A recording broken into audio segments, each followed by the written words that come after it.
Hey, I'm Karen, and today I'm going to help you find neutral spine when you're lying down. It's that gentle, neutral spine position, the natural position of your back that supports strong, safe movement, particularly in Pilates. When we translate this to other positions, and particularly standing, it can also help us in everyday life and with things like strength training and moving objects around. It's really important that we get this right, and I've got some great cues that I know will help you really understand this. So if this is something you've been struggling with, trust me, we're going to get this.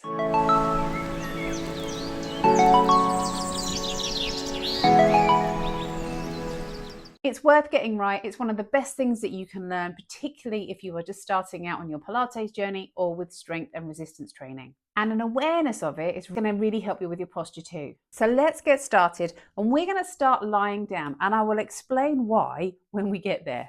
So think of your natural spine position as an S bend. It's an S curve, and that is how our spines are designed for best shock absorption and to enable us to move freely. When we use the floor as a reference point, it enables us to feel certain parts of the spine and really helps us to find that neutral spine position. So when we're laying down on the mat, I can feel the back of my pelvis on the mat. I can feel my ribs on the mat. I can feel my head on the mat. And those three things are things that I come back to time and time again. So you've got this little curve around the neck, then the ribs press into the floor. The back arches away from the floor, and then it curls back under towards your tail. And before we get started, there are a few things that might get in the way of this and might be one of the reasons why you're struggling. One is if your head has come forward, so you've got this forward head posture, you might feel you're a little bit like this on the mat, and it's really hard to feel that neutral spine position. If that's you, just pop a cushion under your head for me until you feel that your shoulders are more comfortable. The other thing is, if you've got a very strong arch in your lower back, you might find it hard to feel this. So again, just pop a cushion underneath your hips, and this is going to make life easier for you. So that's your first quick win. If you just bring your hands onto your pelvis and gently rock your pelvis forwards and backwards. Most people, when they start with Pilates or core work, press the lower back down into the floor. Now you can do the movements, but this isn't how we walk around, right? We don't walk around with that lower back into the floor, and it's not how we're designed to move. So if you can just find that more natural position, all the strength that you're building up in Pilates is going to translate much better to real life. Let's just gently rock the pelvis forwards and backwards. You'll notice the lower back comes into the floor and then away. And then what we want to find is that middle ground, where we feel relaxed, where we feel quite comfortable. So where the hips aren't having to work to hold on. So these bits here, they're not having to work too hard. The ribs, I want you to feel those ribs gently press out into the mat, and the same with the back of the pelvis. So if you've ever sat there and done all this rocking forwards and backwards and you're still not sure what's going on, try this instead. Think about the back of your pelvis. Make it bigger on the mat underneath you. Imagine you were trying to create an imprint of your pelvis in the floor. And then think about the ribs here and make them bigger and press into the mat.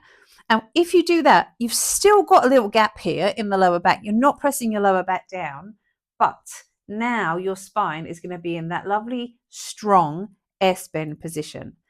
So if you now were to try and let one knee lift up over your hip, hold that position, bring the other foot down, let your other knee lift. So you'll feel some tummy muscles working here, but we can maintain that position, and that's crucial. And whilst we're here on the floor, if you bring your hands onto your ribs, maintaining that position, and we're going to take a deep breath in, feel your ribs come into your hands, and on your out breath, those ribs back together. Deep breath in and out. So remember, the floor is helpful because you've got those touch points, you've got those reference points. Are your head and neck comfortable?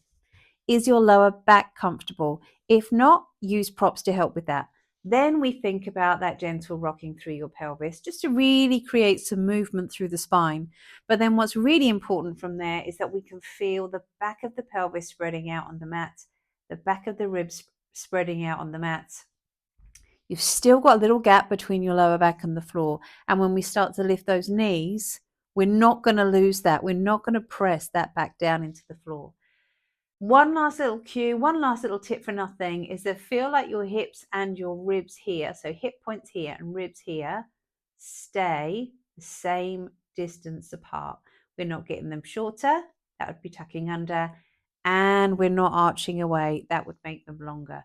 So breathe out, lift, inhale, lower, breathe out, lift, inhale, lower. And it's not about getting it perfect, it's about being aware of it. So you could then take those feelings, and when you're walking around or where you're standing still for long periods of time, just try and adjust your spine. If you found this helpful, please leave me a comment, like, share, and subscribe to the channel for more easy to follow tips like this. I'm also going to do one of these on finding neutral spine from your hands and knees, and also from standing. So when we start doing resistance training like squats and deadlifts. So follow me and subscribe to be the first to get those.